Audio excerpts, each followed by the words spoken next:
Assalamualaikum dan salam sejahtera. Hari ini kita akan belajar matematik tingkatan 2, bab 8, graf fungsi. Okey, apa yang kita nak pelajari hari ini ialah mentafsir graf fungsi. Okey, daripada graf fungsi yang telah dibina, kita boleh membuat tafsiran dan ramalan terhadap situasi yang berlaku atau akan berlaku mengikut hubungan yang diperoleh daripada pemboleh ubah. Okey, kita tengok contoh ya. Okey, rajah di sebelah menunjukkan graf fungsi y sama dengan 2x tambah 2. Okay, berdasarkan graf, tentukan nilai y apabila x sama dengan 2. Okay, B, nilai x apabila y sama dengan 4. Okey ya. Jadi kita tengok daripada graf. Okey ya, bila y-nya sama dengan 4. Okey, y sama dengan, berapakah nilai y apabila x sama dengan 2. So, ini x 2. Ya, kita ambil pembaris, kita gariskan daripada nombor 2 ni ke atas sampai dia menyentuh graf. Ya. So, lepas itu kita gariskan membentuk sudut 90 darjah. Begini, so, kita akan nampaklah nilai y-nya berapa. So, jawapan kita apabila x sama dengan 2, y kita sama dengan 6. Okey, sekarang bila x, apakah nilai x apabila y sama dengan 4? Jadi kita cari y sama dengan 4. So, ini y sama dengan 4.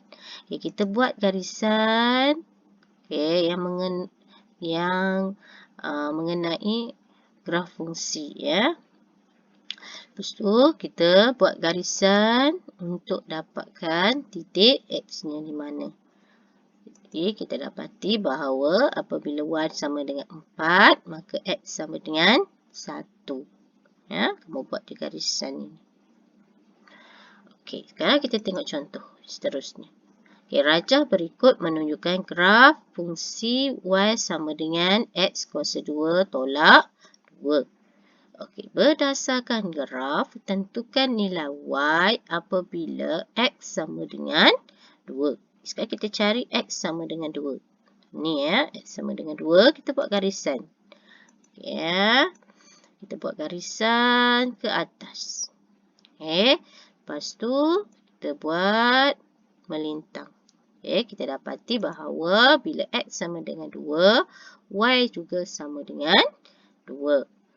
Okey, sekarang apakah nilai-nilai? Okey, nampak tak? Nilai-nilai. Maknanya, nilai itu lebih dari 1. Okey, apabila y-nya 7. Jadi, kita perhatikan kita punya graf. Kita cari y yang sama dengan 7. So, sini 6, 8. Y sama dengan 7 di garisan ini ya. Okey, kita gariskan. Kita dapati dia ada satu ke kiri, satu ke kanan. Okey, lepas tu ambil pembaris, kita gariskan ke bawah. Jadi, kita dapati bahawa nilai x-nya 1 negatif 3 dan 1 lagi 3. Okey, jadi jawapan kita apabila y sama dengan 7, maka x sama dengan 3 dan negatif 3. Kita ada dua nilai x ya di sini. Okey, tengok contoh yang lain. Okey, graf fungsi di sebelah menunjukkan pergerakan sebiji bola yang dijatuhkan dari ketinggian 4 meter. Okey, berdasarkan graf, tentukan jarak bola itu dari tanah pada minit yang pertama. Okey, so tinggi ini adalah jaraknya. Okey, masa adalah minit pergerakan ya bola tersebut. Okey, sekarang dia nak minta berapakah jarak pada minit pertama. So, cari 1 minit. Okey, ini 1 minit. Kita buat garisan ya. Daripada graf, kita buat garisan naik ke atas.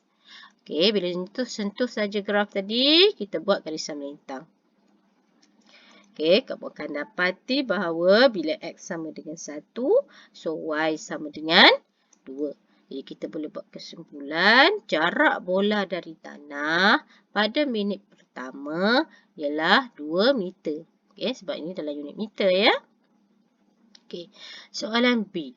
Masa bola menyentuh tanah.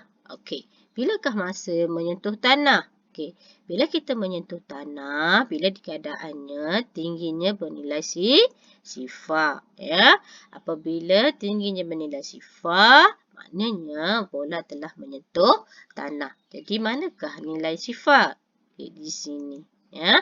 Bila Y-nya sifar, okay, X-nya juga, S-nya bersamaan dengan 2. Okey, kita buat kesimpulan bahawa bola menyentuh tanah pada minit yang kedua. Ya. Okey, sekarang kita tengok contoh ya. Seterusnya. Okey, dalam expo keusahawanan, okey, Anis telah menjual nasi goreng. Ya.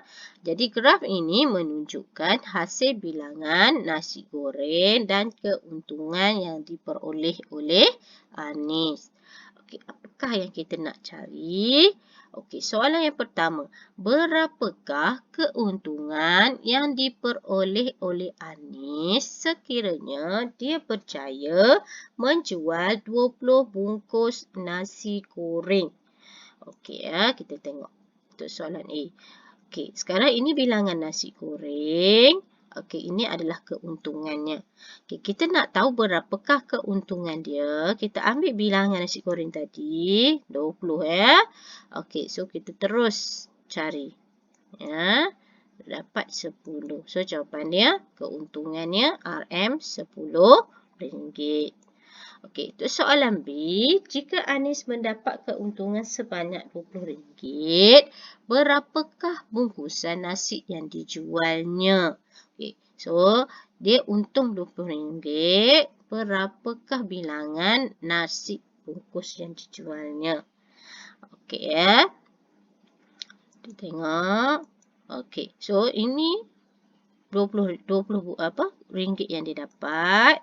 Okey, nasi goreng Anis jual sebanyak 40 bungkus. Bila kita buat soalan begini, kamu kena lukis saja pada graf yang diberi. So, cari nilai ya, buat garisan untuk menentukan di manakah titik dia ya. Okey, soalan C, berapakah keuntungan Anis jika 26 bungkus nasi gorengnya terjual? Okey, so kita cari dulu di manakah kedudukan yang ke-26 bilangan dia ya. So kalau sini beza di 10, so 26 maknanya kita cari 6 lah. Okey, kita gariskan garisan yang ke-6. Okey, so kita akan gariskan di sini. Okey, untuk ini, kalau 10, maknanya satu kotak bersamaan dengan 1. Kalau 5, okey, 2 kotak bersamaan dengan 1. Jadi, bila kita kira daripada 10 ni ke garisan ini, dia bersamaan dengan 13. Ya. Jadi, keuntungannya RM13. Kamu boleh cuba nanti ya. Okey. So, C. Berapakah keuntungan... kita dapat tadi ya. C. D. Nyatakan inferen yang sesuai bagi graf jualan. Okey, apakah inferen dia? Okey, bila kamu perhatikan, bilangan nasi bungkus bertambah, keuntungan juga akan bertambah. Okey, dalam kadar yang sama. Maksudnya kalau naik 10, 10, 10, 10, 10, sini akan naik 5, 5, 5, 5 ya. Jadi, inferen kita boleh buat jumlah keuntungan Anis meningkat jika bilangan bungkusan nasi goreng yang dijual juga bertambah. Mana keuntungan meningkat apabila bilangan nasi goreng bertambah. Okey, E ya. Berdasarkan trend graf tersebut, ramalkan keuntungan Anis jika 60 nasi goreng dijual. Okay. Jadi, cara dia, kita nak tahu berapakah nilai 60. Sebab graf ni sampai 50 saja. Agak-agak kamu berapa nilainya? Okey, bila kamu perhatikan, kita nampak. Bila naik 10 bungkus, dapat RM5. 20 bungkus, dapat 10. 30 bungkus, dapat 15. Okey, 40 bungkus dapat 20. So, kalau 60 bungkus, jadi kita dapati keuntungan ini mesti naik lagi RM5 sebab dia berkadaran. Ya. Jadi, kita kata RM60. Macam tu je. Ya, sebab tak perlu jalan kira pun ya. Okay, kita nak ramalkan. Okey, seterusnya kita tengok ya. Contoh. Okey, setiap hari Johan dan Erika menerima wang belanja daripada bapa mereka. Okey, jadi mereka menyimpan sebahagian daripada wang di dalam tabung.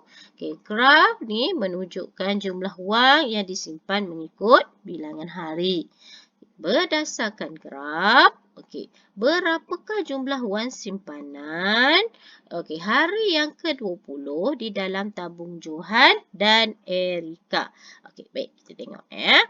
Ini graf untuk simpanan Johan, ini graf untuk simpanan Erika. Kita nak hari yang ke-20. Jadi kita cari hari yang ke-20. Yang ni ya, hari 20 kita buat garisan. Okey, so kita buat Johan dulu, kita gariskan, kita dapati Johan, okey, dia dapat RM80 wang simpanan dia. Okey, untuk Erika kita garis pula. Untuk Erika, so kita dapat 60. Okey, B.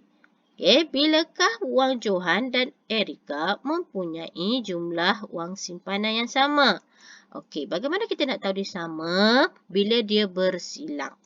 Okey, kita buat pangkah dulu. Ya, persilangan ini okey ya, adalah titik persilangan wang dan Erika dan Johan ini nilai wang simpanannya sama. Jadi kita buat garisan. Okey, pada titik persilangan 10.40 ni, okey ya. Maka pada hari ke-10, mana ni bilangan hari ke-10, wang Erika dan Johan sama, iaitu bernilai RM40. Okey. Seterusnya, bilakah simpanan Johan dan Erika mempunyai perbezaan sebanyak RM30? Okey, sebenarnya kamu boleh kira satu persatu, tapi di sini saya tunjukkan bahawa okey, beza ya. Okey, kita cari dulu beza. Okey, Johan ada 100. Okey, so Erika di sini dia ada 70. So, bila kita cari beza dia, hari yang ke-25 ya. 100 tolak 70. Ya. Seterusnya, bapa mereka berjanji akan memberikan hadiah kepada seorang daripada mereka yang mempunyai wang paling banyak selepas sebulan. Siapakah yang akan mendapatkan hadiah itu? Berikan justifikasi anda. Okey, so lepas sebulan, siapa yang paling banyak? Okey, sebulan tu 30 hari. Jadi kita buat garisan untuk 30 hari. So kita dapati Johan wang simpanannya 120 dan Erika 80. Okey, jadi simpanan yang paling banyak adalah Johan. Ya. Okey. Seterusnya kita tengok contoh. Okey, dalam permainan animasi, kartun Jibam ni nama dia Jibam. Okey, dia melompat dari satu blok. Batu. Okey, pada masa yang sama, satu biji batu ya, dia baling ke arahnya untuk menjatuhkan Jibam. Okey, dalam ni graf fungsi ni y sama dengan x tambah 6 tambah x tolak x kuasa 2. Okey, mewakili pergerakan Jibam, dan graf fungsi y sama dengan 2x mewakili pergerakan batu. Okey, so y mewakili jarak dalam meter dan x adalah masa ya.